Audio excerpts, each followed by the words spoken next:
আমি আমার পূর্বপুরুষের কথা বলছি। তার করতলে পলিমাটির সৌরভ ছিল, তার পিঠে রক্ত জবার মতো ক্ষত ছিল। তিনি অতিক্রান্ত পাহাড়ের কথা বলতেন, অরণ্য এবং সাপদের কথা বলতেন, পতিত জমি আবাদের কথা বলতেন। তিনি কবি এবং কবিতার কথা বলতেন। জিহ্বায় উচ্চারিত প্রতিটি সত্য শব্দ কবিতা, কর্ষিত জমির প্রতিটি শস্যদানা কবিতা। যে কবিতা শুনতে জানে না সে ঝড়ের আর্তনাদ শুনবে। যে কবিতা শুনতে জানে না সে দিগন্তের অধিকার থেকে বঞ্চিত হবে। যে কবিতা শুনতে জানে না সে আজন্ম কৃতদাস থেকে যাবে। আমি উচ্চারিত সত্যের মতো স্বপ্নের কথা বলছি, উনুনের আগুনে আলোকিত একটি উজ্জ্বল জানালার কথা বলছি। আমি আমার মায়ের কথা বলছি। তিনি বলতেন, প্রবাহমান নদী যে সাঁতার জানে না তাকেও ভাসিয়ে রাখে।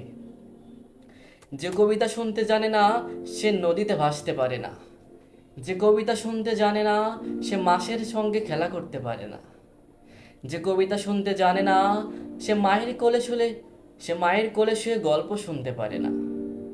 আমি কিংবদন্তির কথা বলছি। আমি আমার পূর্বপুরুষের কথা বলছি। আমি বিচলিত স্নেহের কথা বলছি। আমি গর্ভবতী বোনের মৃত্যুর কথা বলছি। আমি আমার ভালোবাসার কথা বলছি। ভালোবাসা দিলে মা মরে যায়, যুদ্ধ আসে ভালোবেসে, মায়ের ছেলেরা চলে যায়। আমি আমার ভাইয়ের কথা বলছি। যে কবিতা শুনতে জানে না সে সন্তানের জন্য মরতে পারে না।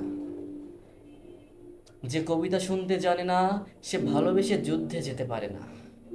যে কবিতা শুনতে জানে না সে সূর্যকে হৃৎপিণ্ডে ধরে রাখতে পারে না। আমি কিংবদন্তির কথা বলছি। আমি আমার পূর্বপুরুষের কথা বলছি। তার পিঠে রক্ত জবার মতো ক্ষত ছিল, কারণ তিনি কৃতদাস ছিলেন। আমি কি তার মতো কবিতার কথা বলতে পারবো? আমি কি তার মতো স্বাধীনতার কথা বলতে পারবো?